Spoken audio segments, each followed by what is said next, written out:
My name is Harun Abdelmajid, the Program Officer at African Digital Health Professionals Network. I would like to welcome you all to this month's African Digital Health Professional Network webinar series. Our topic for today is My Digital Health Toolkit, the digital tools for every healthcare professional.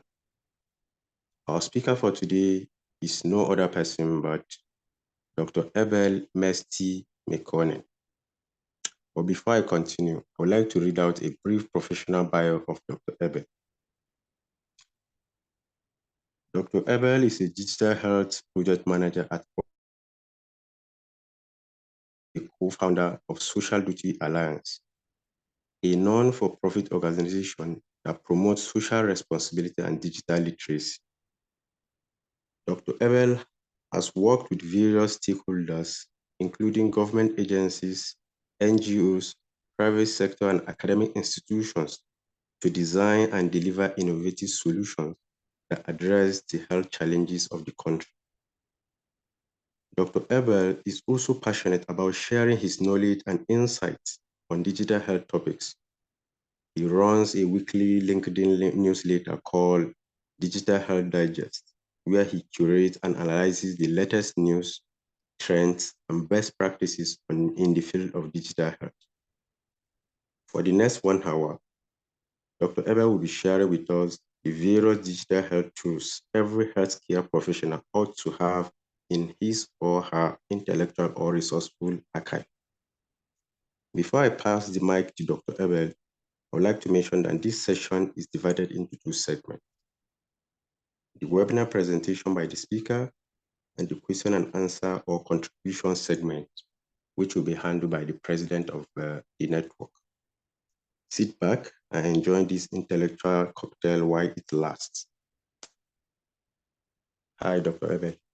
Please, you can continue. Thank you, Aruna, for the brief and wonderful introduction. My name is Dr. Abel. I am from Addis Ababa, Ethiopia. Today, I will be discussing about the topic, My Digital Health Toolkit, the digital health tools for every healthcare professional. So we'll have a brief discussion regarding the topics, and later on we'll have a Q&A session. Thank you.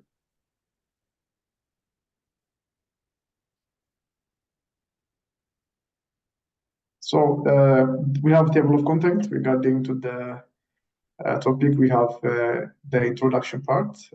It will be a brief overview of the importance of digital health tools in healthcare. And also we'll discuss about the role of technology in enhancing healthcare delivery. And next section, we will be diving into the digital health toolkit. So we'll discuss about the importance of digital health toolkit for healthcare professionals, importance of digital healthcare toolkits for both the healthcare professionals and also as well for the patients. On the third topic, we'll be diving regarding the key digital tools for healthcare professionals. So we'll talk about the electronic health records, electronic medical record, their importance and benefits. We'll discuss about telemedicine and the role in remote patient care. We'll have a brief discussion regarding mobile health apps, their use in patient education and self-management. We'll also talk about wearable technologies regarding to the Fitbit and related devices and their impact on patient monitoring and data collection. And lastly, we'll talk about artificial intelligence and machine learning and their role in diagnosis and treatment. On the next section, we'll continue with the challenge and ethical considerations, the future of digital tools in healthcare, and we'll have a conclusion with a Q&A. So let's start with the definition of digital health. So what is digital health? What comes to your mind when we talk about or when this topic comes up. So the digital health is a broad term. So it is the convergence of digital technologies with healthcare, living, and society to enhance the efficiency of healthcare delivery and also make it and the medicine, the healthcare provision more personalized and precise. It encompasses a wide range of categories, as I mentioned earlier, it's a broad term. It encompasses a wide range of categories, terminologies, including electronic health record or electronic medical record, telemedicine, wearable device, mobile health applications, health information technology, artificial intelligence in healthcare, machine learning in healthcare, blockchain in healthcare. These are all within the digital health realm. So as you can see this image, as you can see, we have the wearables, we have the health analytics and the visualizations in regard to the patient data, telehealthcare applications, remote monitoring applications, platform, mobile health, clinical trials, which is currently a hype, which is getting a lot of attention, and as a whole, patient wellness. Why is it important? What are the importance of digital health tools in healthcare? So digital health tools have revolutionized healthcare by improving efficiency.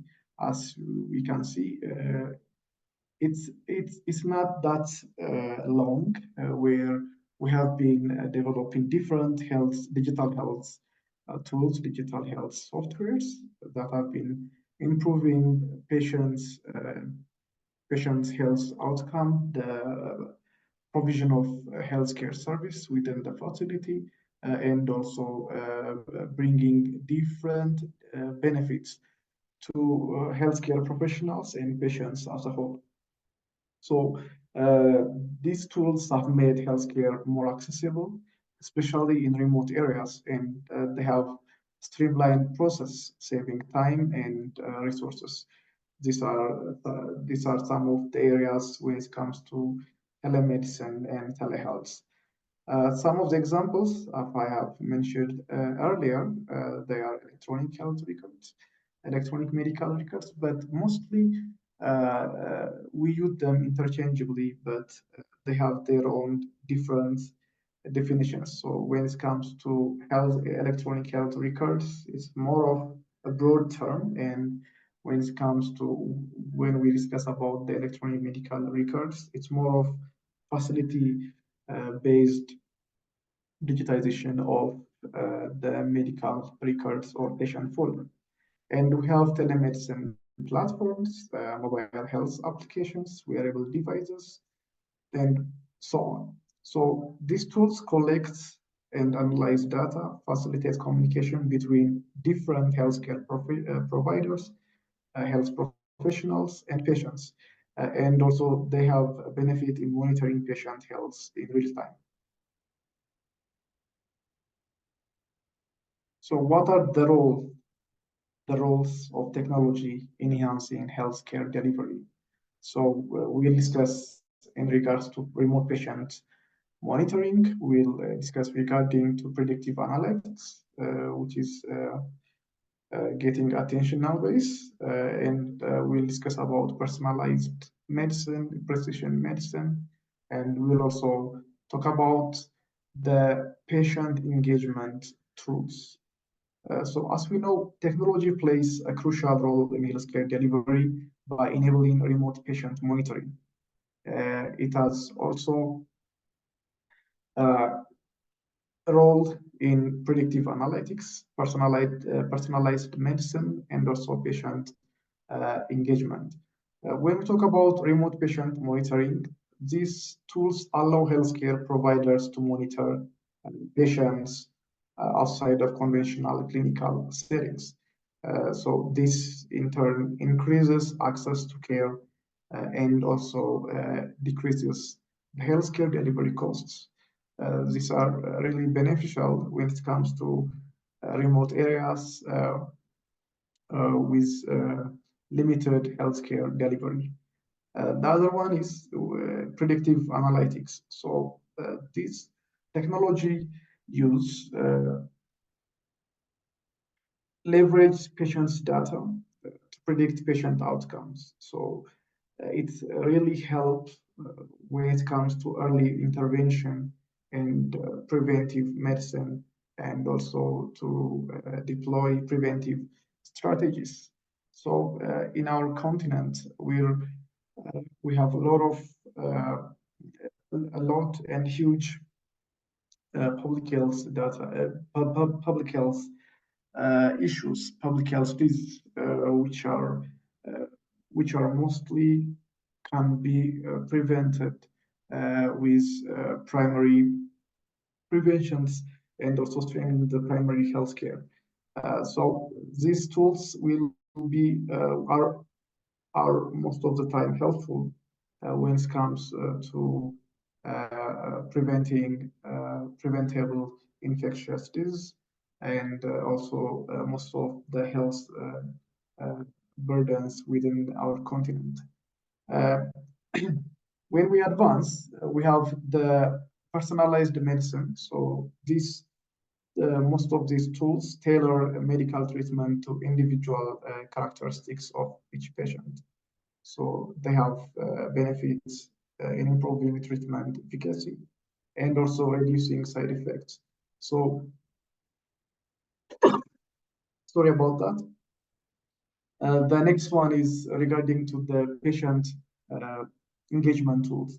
So these tools, they empower patients to take control of their health by providing them with the information and resources they need to make informed decisions. So it will be beneficial when it comes to patients' health, so that they will have a say within their healthcare delivery, and also make informed decisions.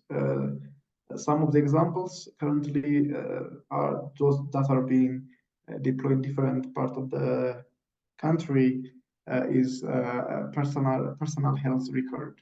So a patient can check, even follow his or her medical condition at the comfort of their home, and also make appointments to different healthcare providers, which will help them in making their own informed decisions. So let's talk about the digital health toolkits. What are these? They are what are the components? And let's start with the definition. A digital health toolkit refers to a collection of digital tools and technologies that healthcare professionals use to enhance patient care. Uh, these tools, as I have mentioned earlier, they range from health records, electronic health records that store patient data, telemedicine platform that facilitates remote consultations, and also mobile health applications that track health metrics, and to wearable devices that monitor patients' individuals' vital signs in real time. The other components can include health information systems for managing healthcare operations. Uh, they can be predictive analytics that are used for forecasting health outcomes, patient engagement platforms for improving communication between the patients and healthcare providers. So these are crucial for healthcare professionals, as these tools enhance the efficiency and the quality of healthcare delivery. These tools, they allow for a better management of patient data. They facilitate patient monitoring, and they enable personalized medicine when it comes to precision and personalized medicine. To take some of the examples, with electronic health records, healthcare professionals can access patient data anytime, anywhere, and ensure that they have the necessary information to make informed decisions about patient care. Currently, most of the countries within our continent in Africa have been deploying both the electronic medical record, uh, which are mostly open source. For example, we have the open MRAs, which have been started. I think it was in Kenya. Currently, a lot of health facilities are adopting open MRAs, and also we have the other open MRAs in open source EMR, like the Bahani, and currently we have the Ozone as well. For instance, we have been customizing and configuring the Bahani EMR in Ethiopia for the past 5 years, and we have been deploying the EMR in different healthcare facilities, and we are really seeing the difference and the benefits and the impact this this tool, this EMR is providing to the both to the health care professional and the patients as well. When we talk about telemedicine platforms, these allow healthcare professionals to consult with patients remotely, increasing access to a healthcare service, especially for patients in remote areas. When we talk about telemedicine, we have different initiatives. I'm familiar with the Mobi Health International, currently deploying different telemedicine platforms in Nigeria. So they have been successful in deploying and onboarding a lot of patients, and also empowering both healthcare professionals and patients. Mobile health apps and wearable devices enable real-time monitoring of patient cells. So these tools allow for timely interventions and improved health outcomes. As an example, there was a scenario a few months back, I think it was in United Kingdom.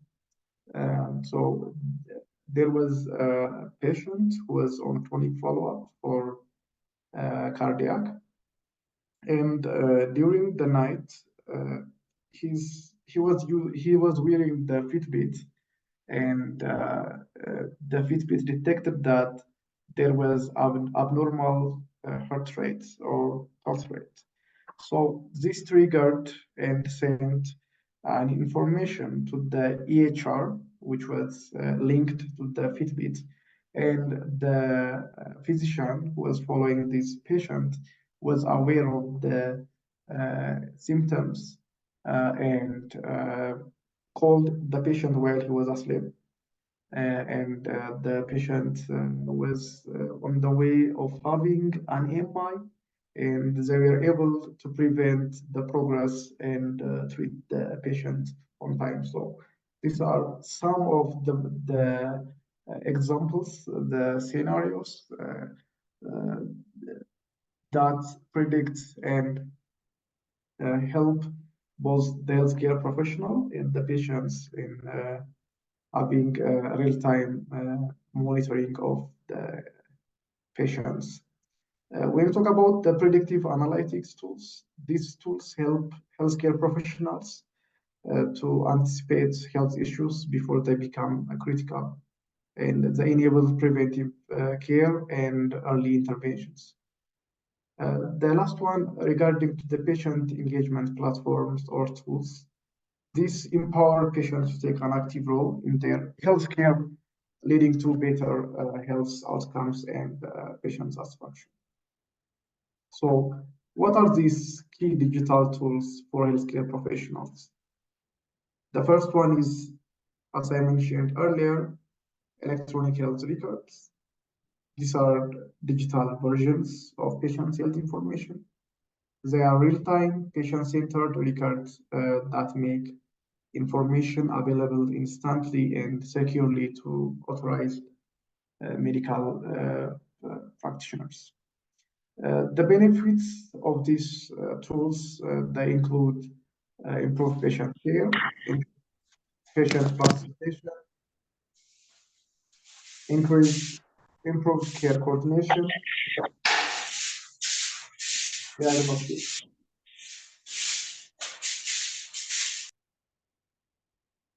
Oh, sorry about that. They also help in getting an improved diagnostic and patient outcomes and overall have cost savings.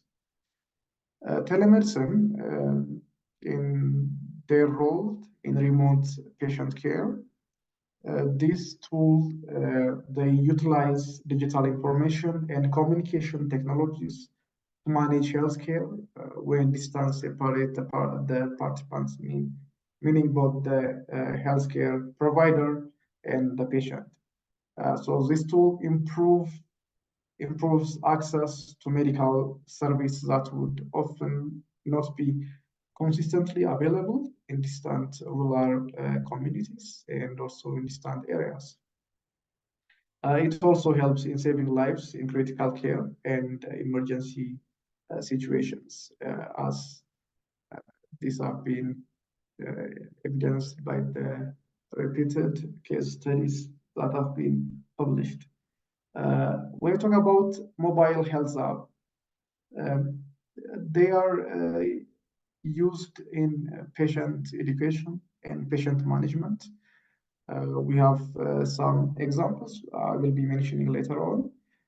So these tools offer health-related service on smartphone or tablets and other communication device. They can be used for disease tracking, wellness management, and preventive health care. Even some of them also offer advice on more complex aspects of health, such as reminding the medication management, and medications potential side effects. The other one is wearable technologies. They have impact on patient monitoring and data collection. They include devices that consumers can wear, like Fitbits, which are the most common ones, developed and provided by companies like Google, Apple, and these Fitbits and smartwatches, they are designed mostly to collect data of users' personal health and also exercise. And these devices conduct some tasks such as counting steps, hours slept, the heart rates, the pulse rates. Yeah. So these are some of the data they are tracking, and mostly they are linked to patients' PHR and HR as a whole, so that they can provide different benefits when it comes to preventive healthcare. The last one is artificial intelligence and machine learning.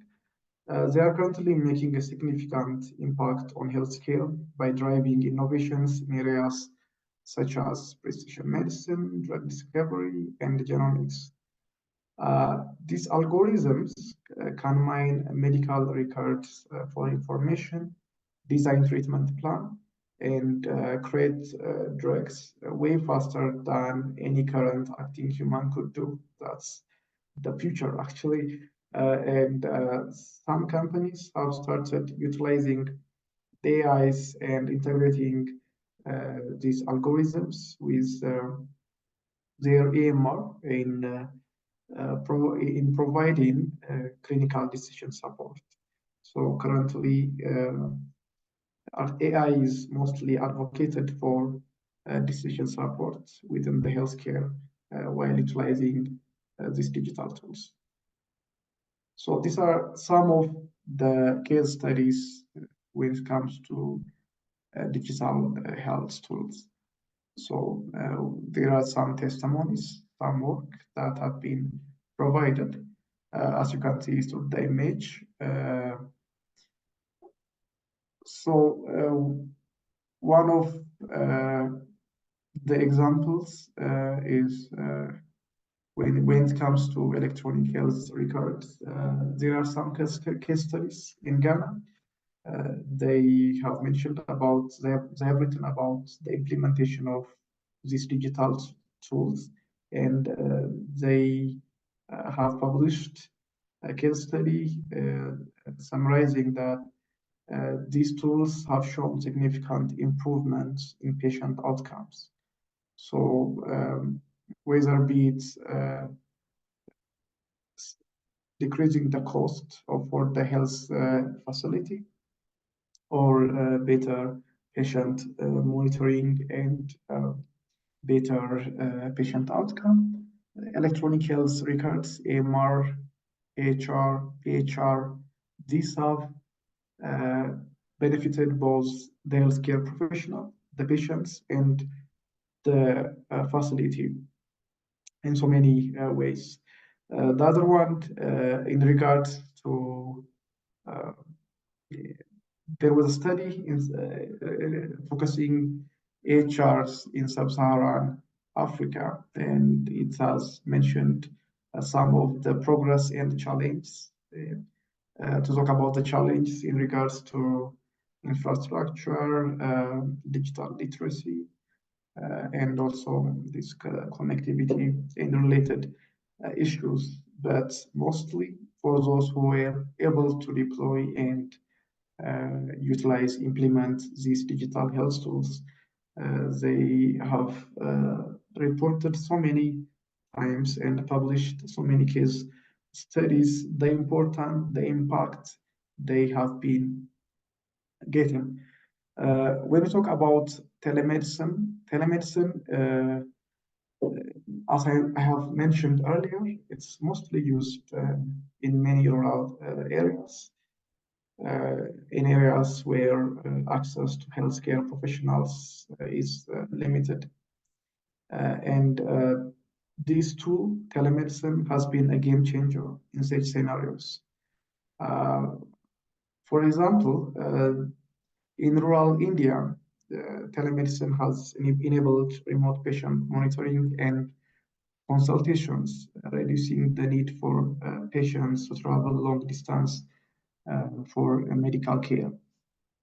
So India currently is part of the global initiative in digital health, and they have been implementing different digital health tools for years now, and the World Health Organization has recognized their tools and their work, and they currently, through the global initiative in digital health, their products, their tools, most of them which are open source, will be a good example in implementing to other countries. Another example, in Zimbabwe, the Ministry of Health and Child Care has developed a telehealth pilot in about 16 rural clinics. The program has resulted faster, more advanced patient care, and also improved ability to prioritize patients and reduce the need for ambulances and travel for less critical needs. So these are some of the examples when it comes to telemedicine in Africa and in Nigeria, as I have mentioned earlier. A company called Mobi Health International has been implementing telemedicine platforms, and they have been successful as well in providing better healthcare. The next one is mobile health applications. As you can see, I have put the logo over there. It's called the Vula mobile app, which is currently the leading mobile app platform in Africa. So in South Africa, sorry about that. In South Africa, the Vula mobile app provides a network of healthcare professionals. These healthcare workers can ask for advice over a dedicated messaging platform and decide on the best course of care for their patients. So these have been running for years now. We have also another one, the Omomi app, which is in Nigeria.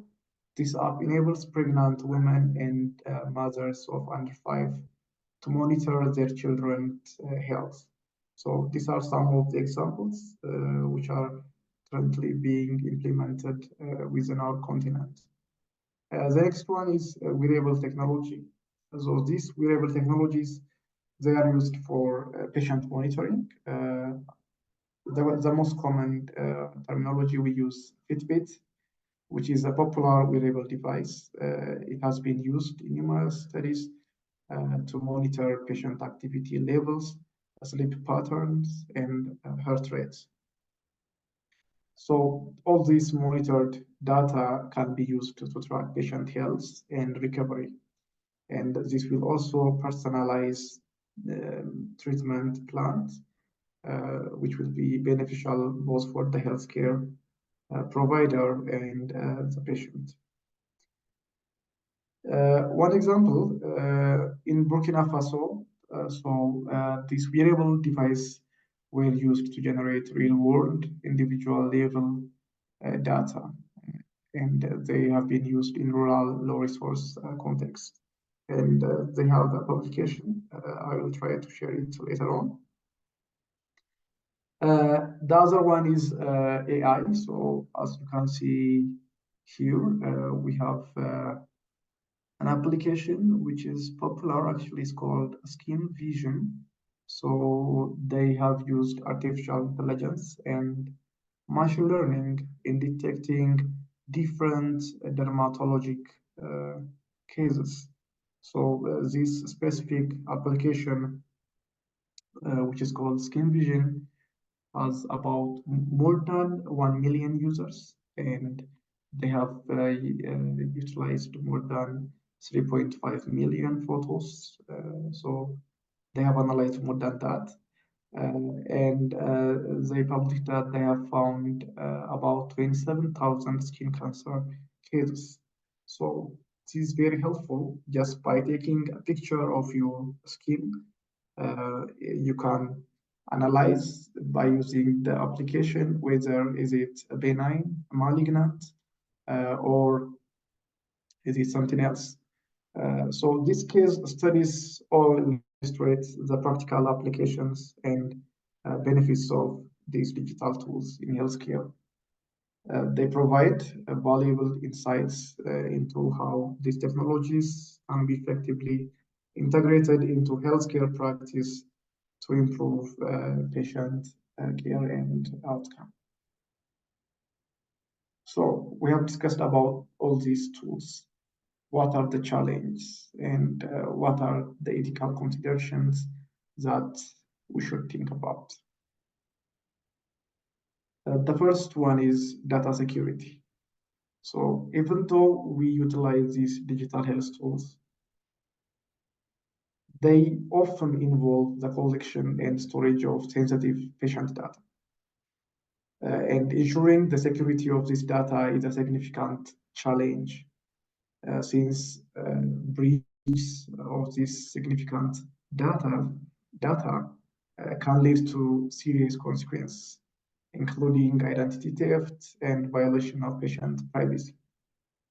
For example, in UK, the NHS was hacked I think a year back by a hacker group, and the reason which was the reason which led to that data security breach was not evident earlier. So it took them a while. It took them a while to understand the issue and mitigate the breach.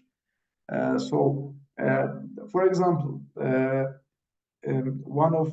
one of this breach could be related to a flash disk or hard drive. So one example was a guy who works in a hospital found a pen drive while entering the facility, and he thought someone lost and put it there, so he wanted to take and check it. So just he took that pen drive and inserted it to his computer. And once it was inserted, plugged into the PC, and the malware started their work. They started taking all the data, and the breach was due to that pen drive, which was found by this uh, uh, healthcare professionals within the facility. And that was one of the reasons for another breach. So cybersecurity is one of the issues, and this knowledge and teaching about cybersecurity is mandatory for any healthcare professional who is utilizing these digital health tools. The other one is privacy concern. So protecting patient privacy is a paramount in healthcare. With these digital tools, there is always a risk of unauthorized access to patient information. Ensuring that data is collected, stored, and shared in a manner that respects patient privacy is a major concern and a major thing. So when we are utilizing these digital tools, for example, electronic health record, privacy concern must be included or must be part of the practice so that unauthorized professionals, unauthorized personnel cannot utilize these private patient data. The next one is access and equity. There is always a risk that the benefits of digital tools in healthcare may not be equally distributed. For example, those in rural areas or low-income populations, they may lack access to the necessary technology.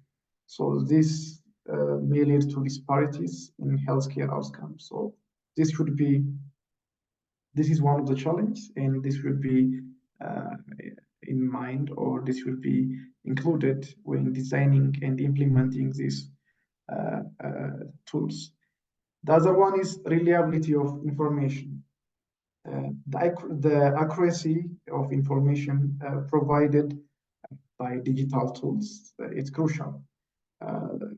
For example, this incorrect information by these tools can lead to misdiagnosis or inappropriate treatment. So these tools should be reliable all the time, because once an incorrect information is fed, and this could lead to serious and severe consequence. And the last one, what we have to think and consider is ethical considerations. So ethical issues arise when considering who has access to patient data, and also how it's used, and whom it benefits, whom benefits from it.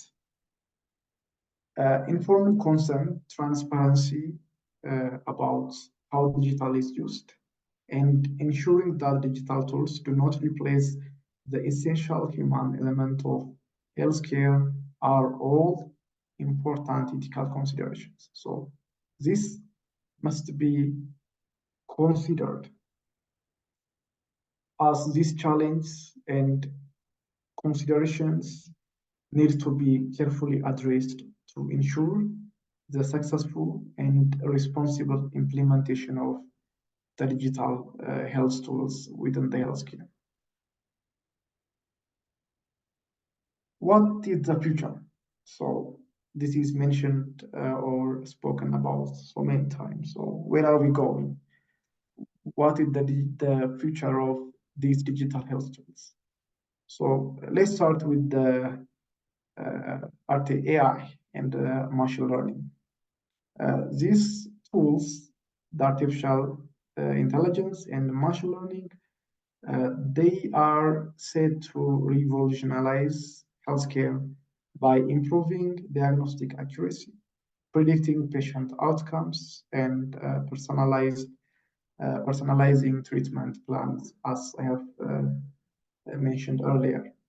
They can also automate routine tasks.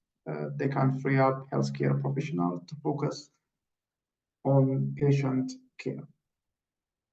There are different uh, example skills in regards to AI and telemedicine.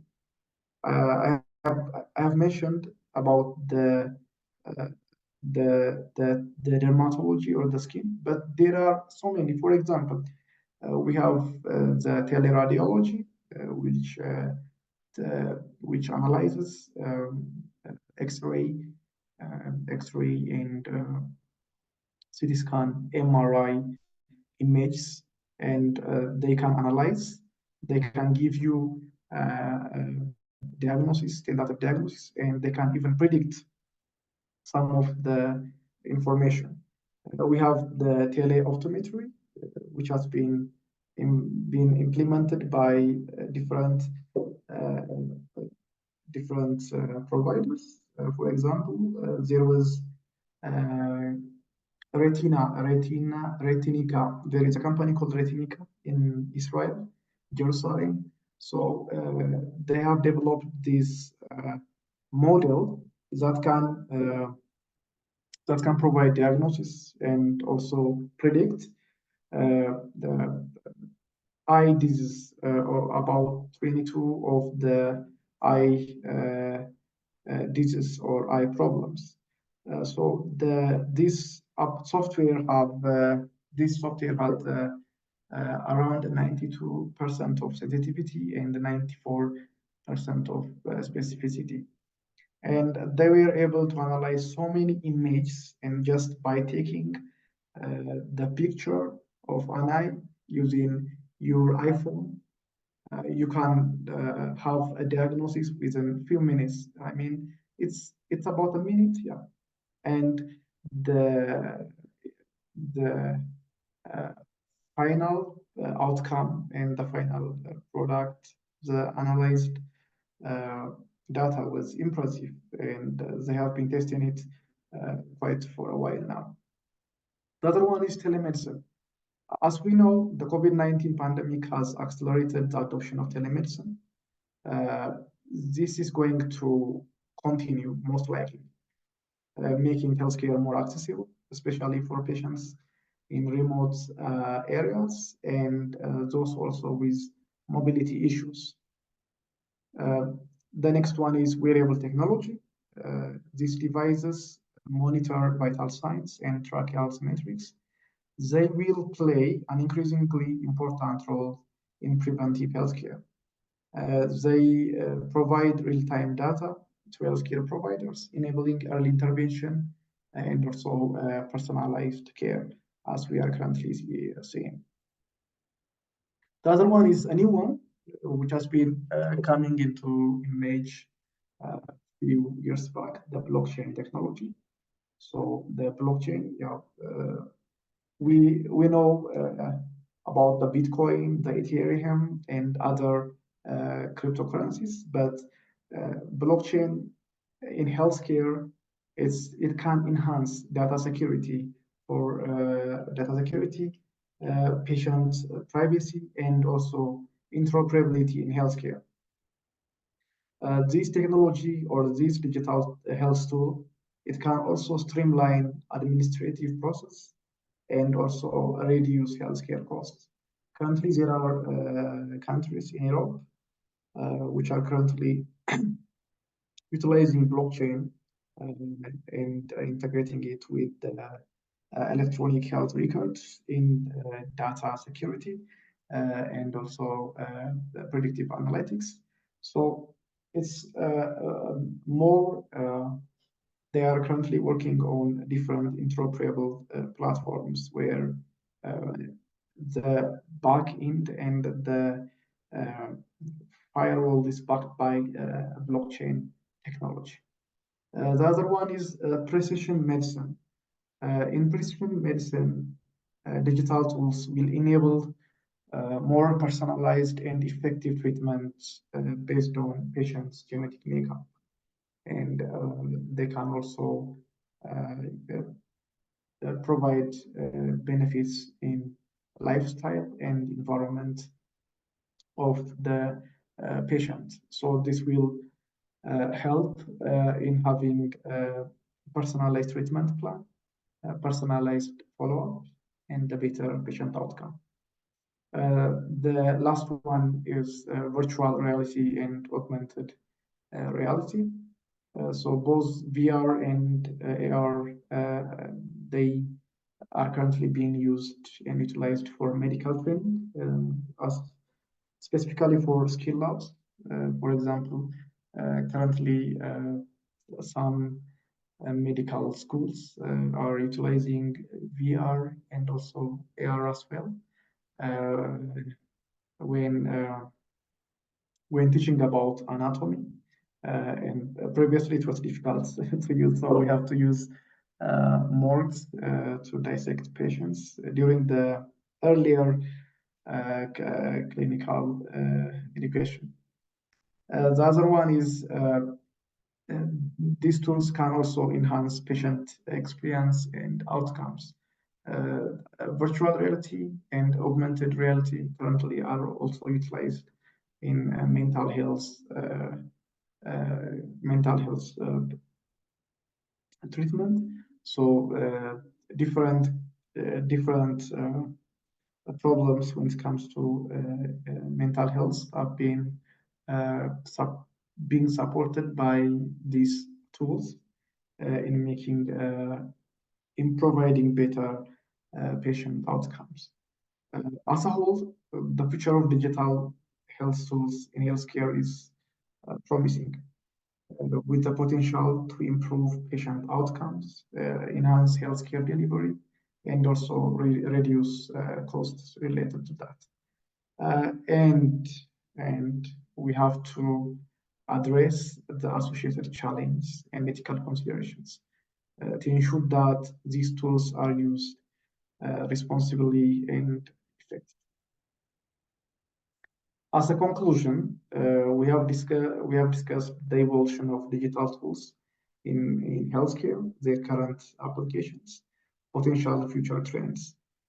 Each of these technologies had the potential to revolutionize healthcare by improving patient outcomes, enhancing patient healthcare delivery, and reducing costs. So these tools are no longer optional for healthcare professionals. They are a necessity. They not only enhance the efficiency and effectiveness of healthcare delivery, but they also empower patients to take control of their health. So it's crucial for every healthcare professional to stay updated with these advancements and leverage them to provide the best possible healthcare to their patients. The future of healthcare lies in the effective integration of these digital tools, even though we have the challenge that lie in overcoming these associated hurdles and ensuring these tools are used responsibly and effectively. Let's embrace this digital revolution in healthcare and work towards a healthier future for all. Thank you for tuning in, and it's now for Q&A. Thank you.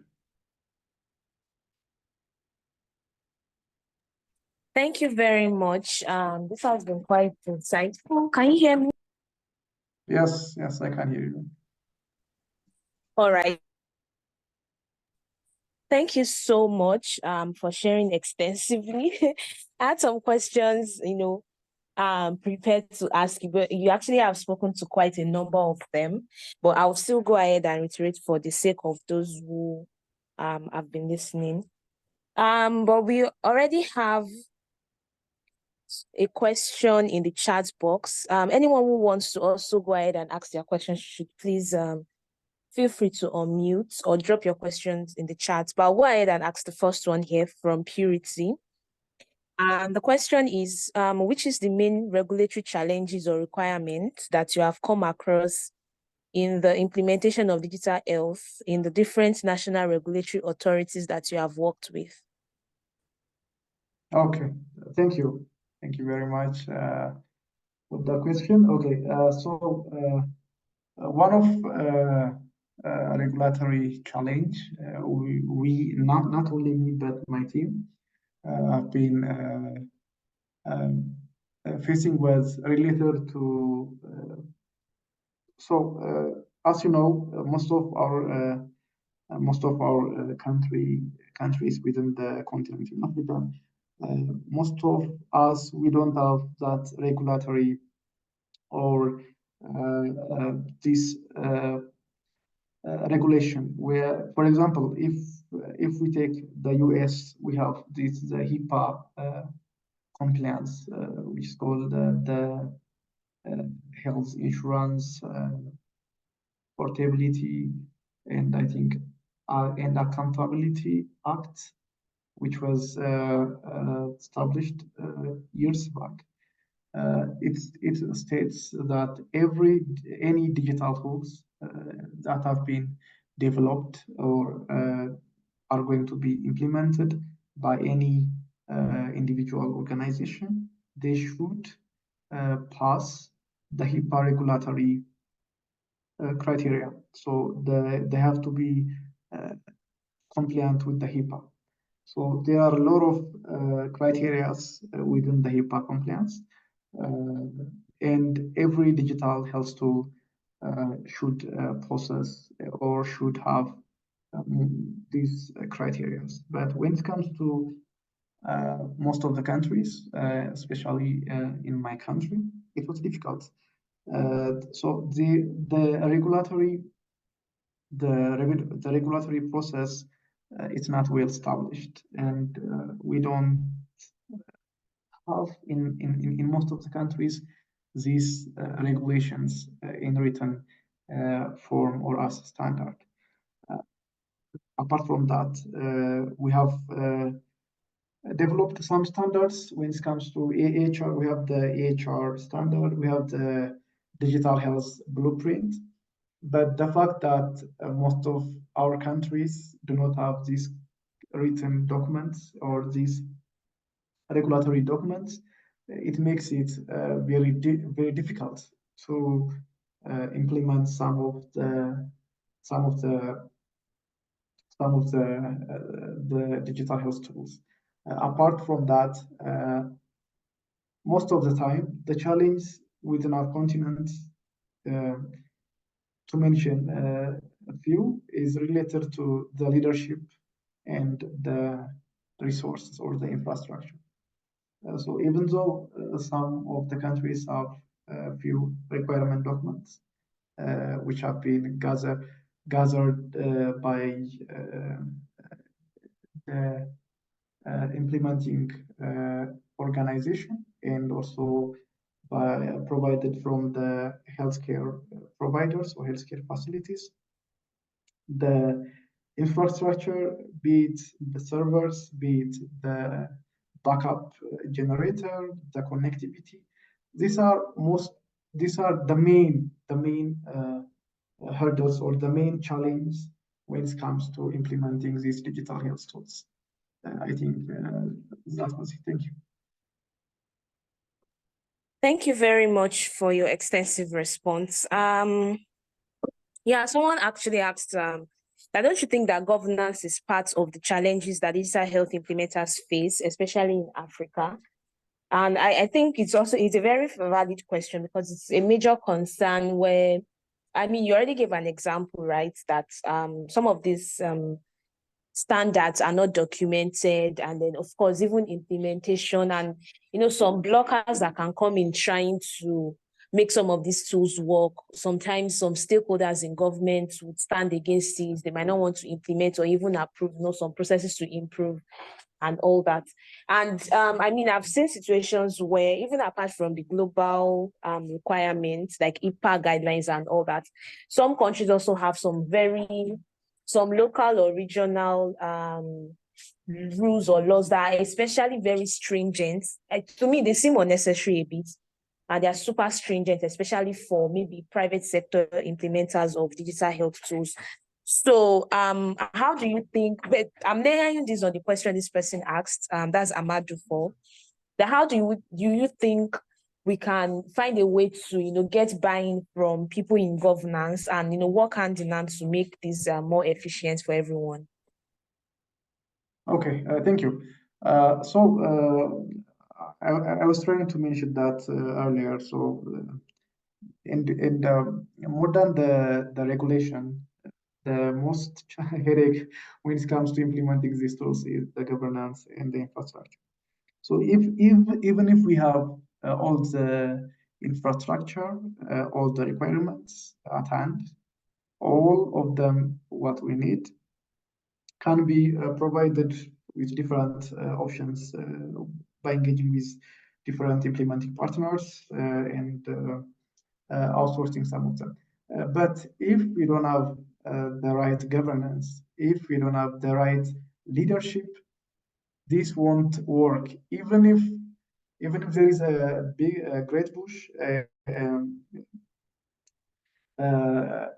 continuum of implementation of these digital health tools, but the sustainability relies, or the sustainability lies to the governance. So if we don't have good governance, strong governance, or a governance system that can accept and spear ahead or take charge, it will be very difficult to implement.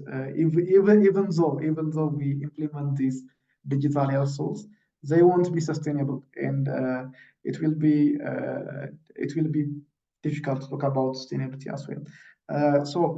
What I think is the best way to tackle this challenge is to involve for example, what we do here is when we design a digital health tool, or when we design the project implementation plan, what we do is we will try to include all the stakeholders and bring them to the table, so that we will provide them with the right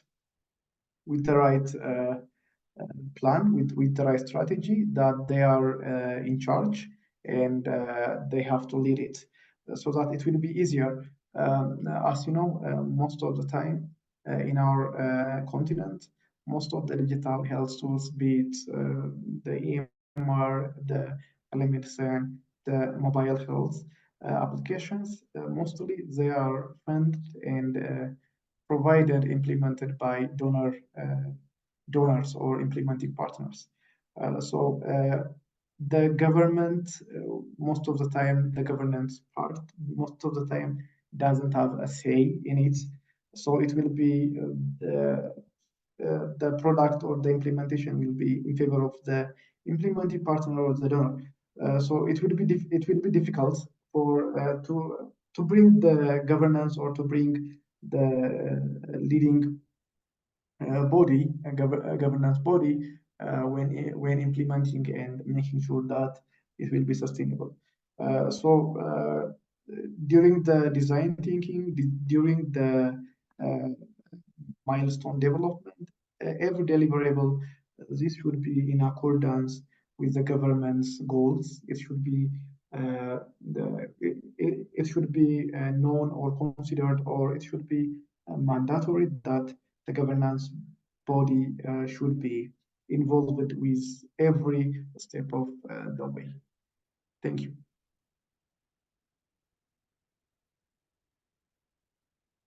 All right, thank you. It seems we have more questions.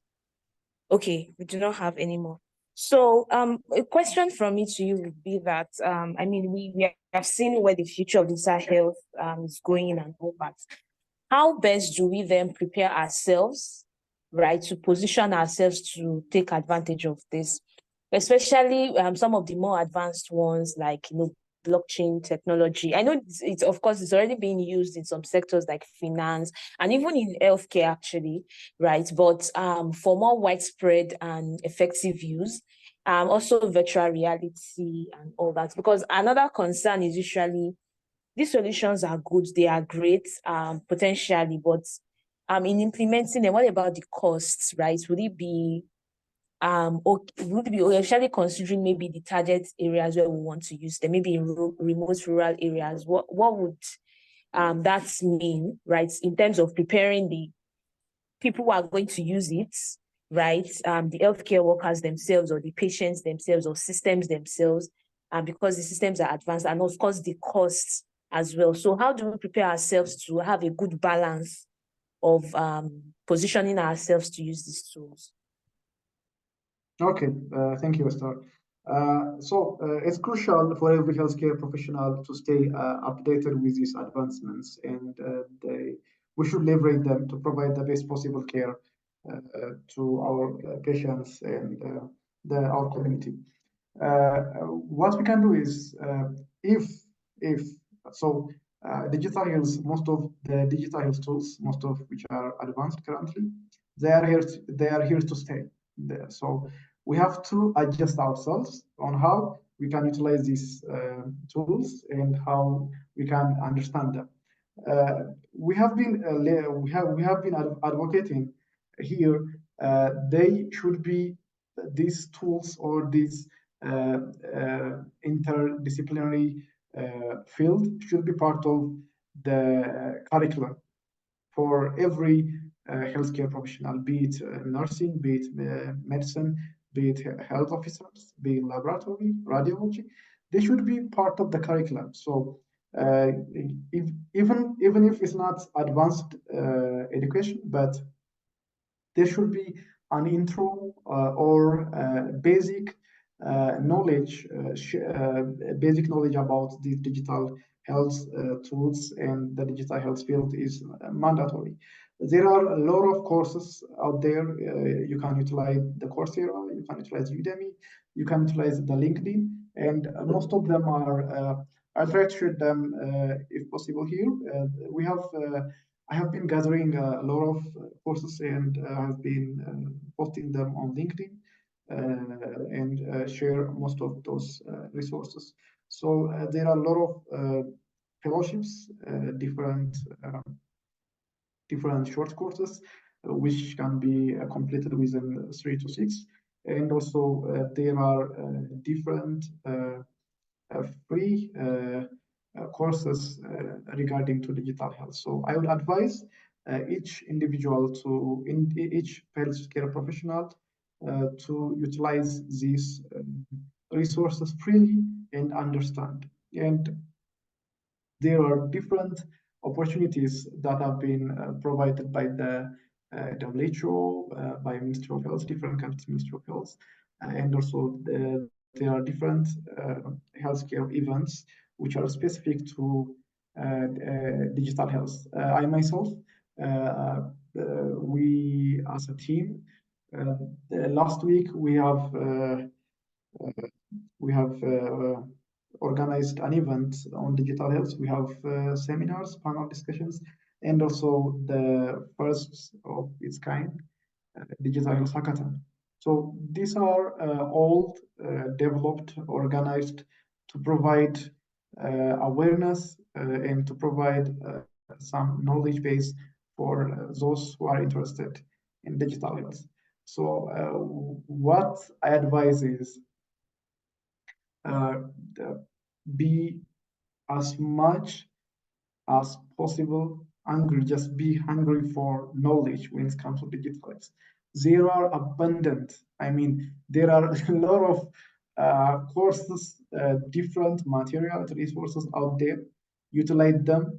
Most of them they are free. Utilize them, and also just join events. There are webinars. There are digital health hackathons, digital health special events. So every healthcare professional, I think, should be on a lookout for those events. And also currently, there are some faculties in Europe and also in US that have started masters in digital health. So postgraduate, there are some postgraduate courses to study and utilize. Everything is on your hand. All you have to do is just utilize it. Thank you.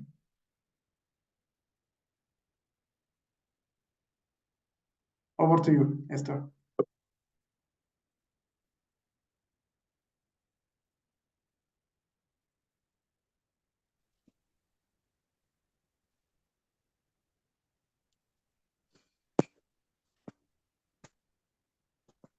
Hi, Esther. Are you still with us?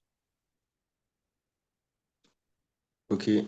I think we have one more question. The question goes thus. What about digital literacy and infrastructure or resources challenges to have overcome in Africa? Okay, I think we're thank you. already this time. This should be the last question. Oh, sorry, please. We've been raising our hand to ask questions. Like no one has, I think there's 3 of us who have raised our hands for quite a long time now to ask our questions. So if I'm hearing you correctly, the question you just asked now, is that going to be the last question they are taking? Okay. Sorry for that. I didn't really. Yeah, I think we raised your hands from beginning of the question and answer section. Okay. I will take, after this question that I just read out, I will take more 3 questions before we draw the curtain for the day. Sorry for that. Thank you. Yep.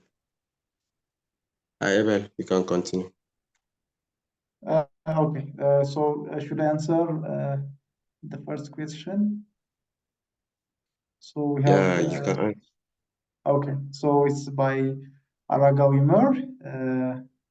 The question is, what about digital literacy and infrastructure or resources challenge to overcome in Africa?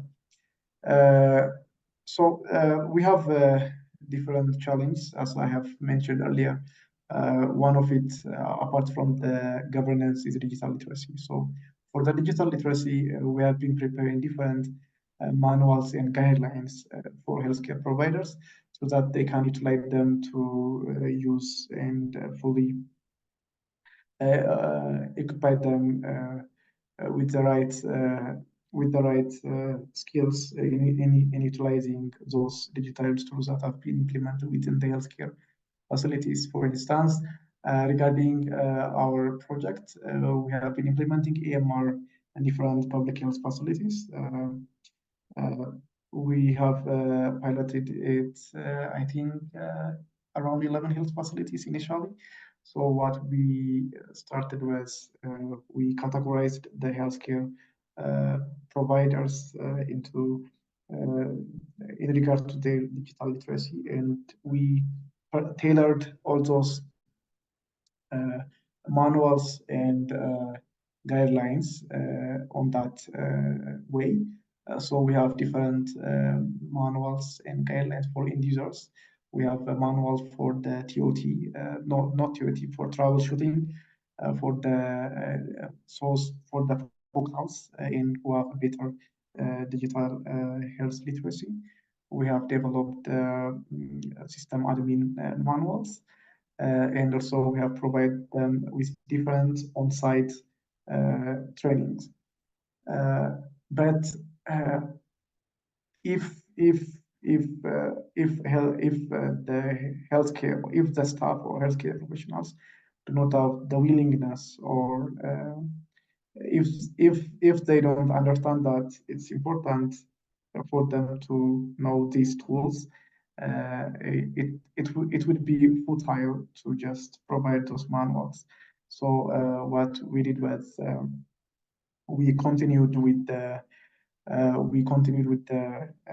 on-site trainings, capacity building, and also monitoring and evaluation those activities. And when it comes to resource challenge, the government of Ethiopia, our Ministry of Health, have been providing different servers to different healthcare facilities, but it's costly. So what we are currently working on is a distributed system or a multi-tenant structure or architecture. I think Amadou has already mentioned enterprise architecture. Yeah, enterprise architecture. So we believe that with a small amount of these helps within different regions of the country, we can utilize few resources and still provide the service to every healthcare facility. So currently we are planning and we are working on that. In another instance, I think in Zambia, they have been working on the EMR. It was I think if I'm not wrong, it was a cloud-based EMR. So currently they are on their 235 or 36 health facilities. They have been implementing the EMR. Currently they are also going for the predictive analytics and other features of AI and ML.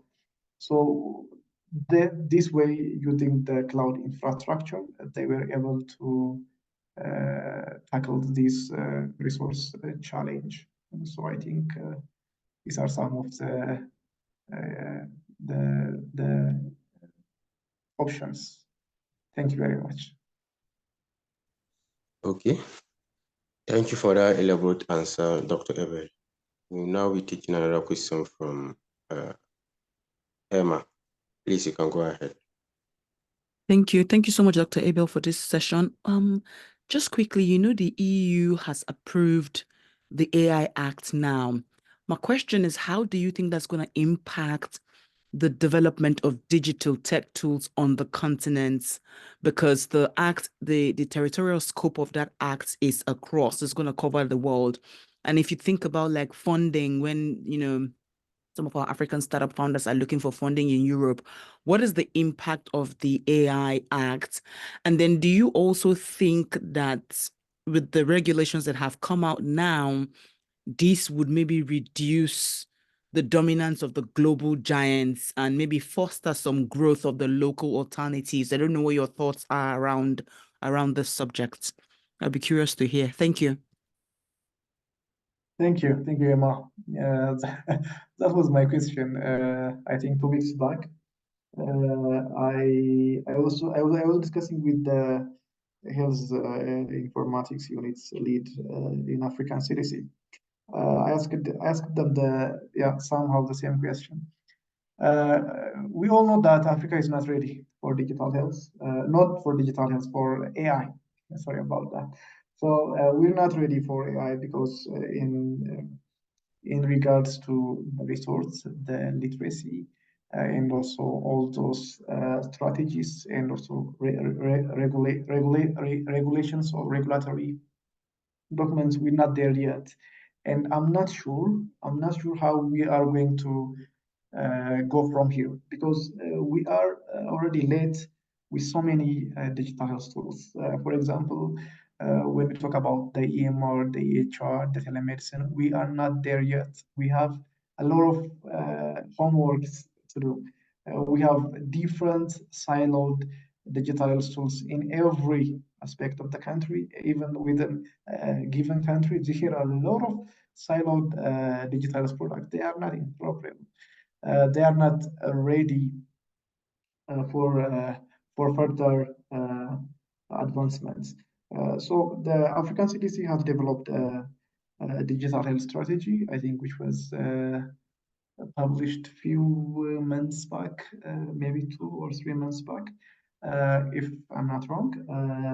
And the mention of AI or machine learning is kinda not clear there. Even us as a leading country, as a leading institution within the healthcare in Africa, the African CDC doesn't have they they have not published or developed a document when it comes to AI. And when we talk about the dominance by the Western world, I think it's gonna be tough for us to fight back unless we get ready for these documents. So we should start with the requirement, the regulations, not only for the AI or the ML regulation, but also we have to take a firm action when it comes to digital health requirements, these regulatory documents as well. So it's gonna be tough,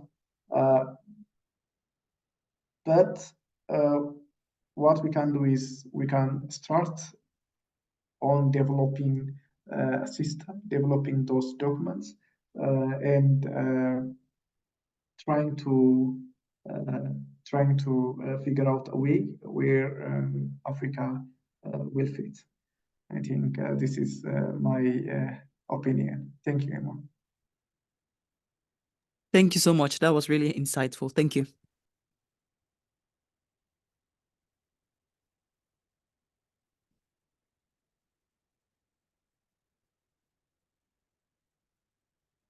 Right, thank you. My apology of earlier. Okay, I see someone's hand is raised. Go ahead.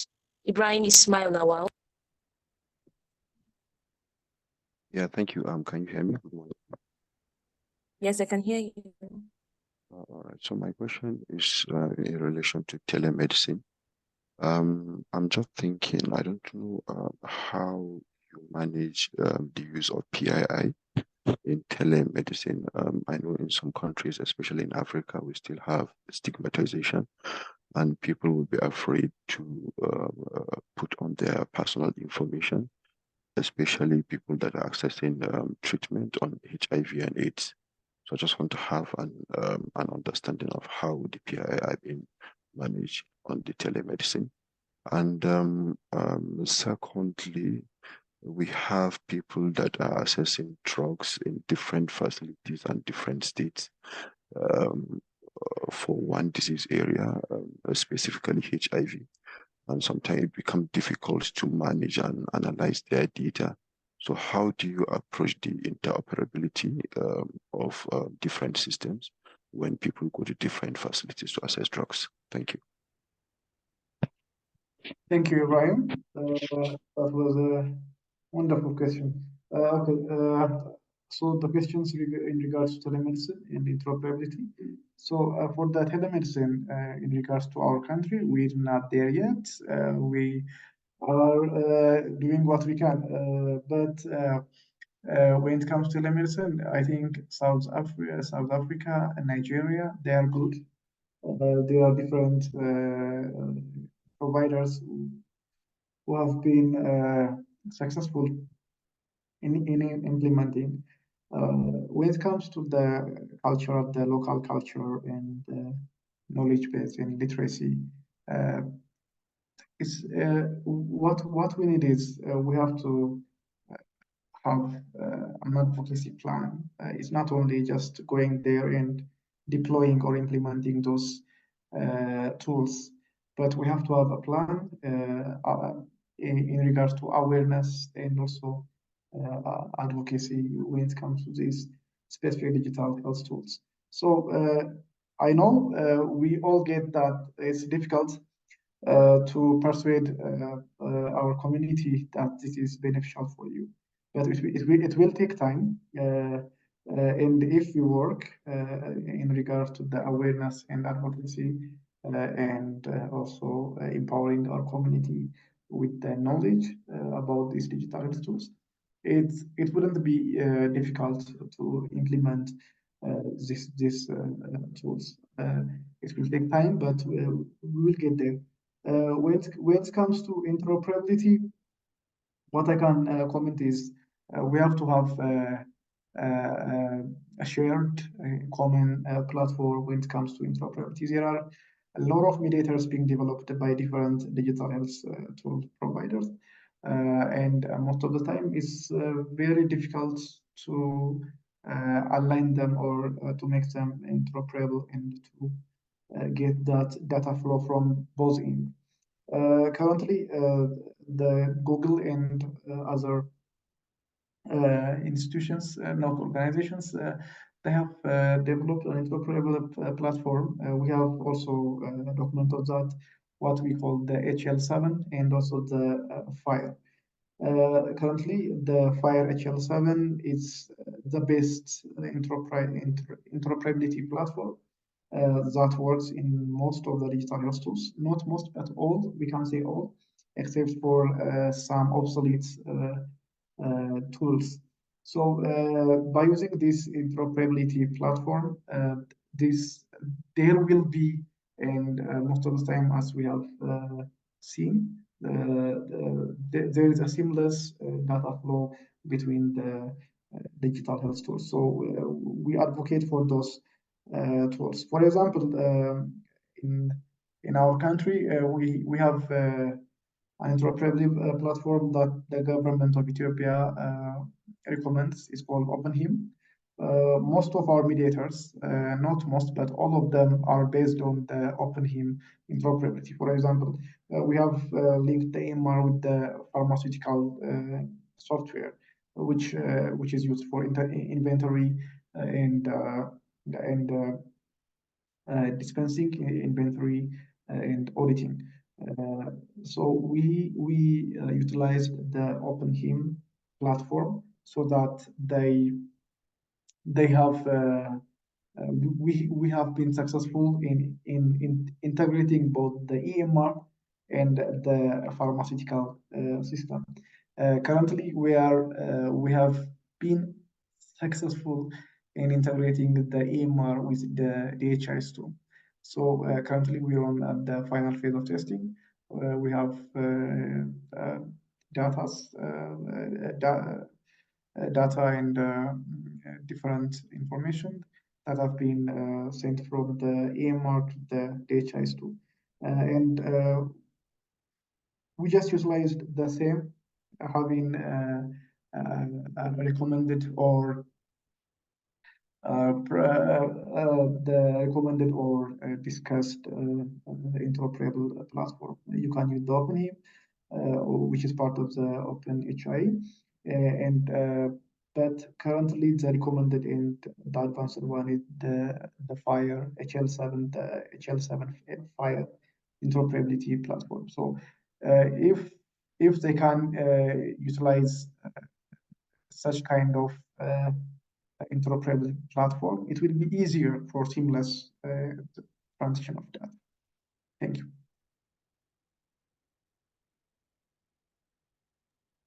Yeah, thank you. All right, thank you very much. This has been a great and insightful section. Thank you so much to our speaker. Thank you so much to everyone who joined in, and of course those who also asked questions. Thank you so much for giving opportunity to flesh out our understanding of the topic. So for non-network members, you can actually send a message to Olutola. She has dropped her number in the chat. Please use +234 as the country code to get access to the presentation slides. Thank you for joining us. And this is ADHPN, and we are a community of professionals who are dedicated to improving healthcare in Africa using digital technology. So thank you for joining us in our webinar today. This is the point where we draw the curtains on today's session. For members, of course, this has been recorded and you can always have access to it for reference purposes again. Another thanks to our speaker. Thank you so much for honoring our call, and of course, to digital health community as well. This is a good time to say goodbye and take care, everyone. Thank you. Thank you for having me. Have a nice day. Thank you. Bye Bye, bye. everyone. Yeah.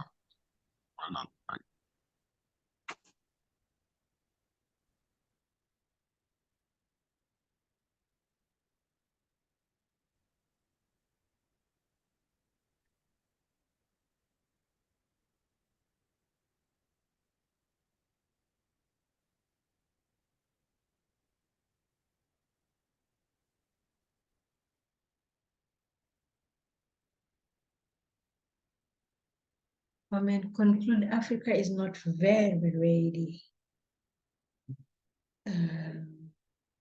Digital health. Oh, AI, all that technology related, very ready in terms of documentations and any regulations. It's what they are trying now to bring up.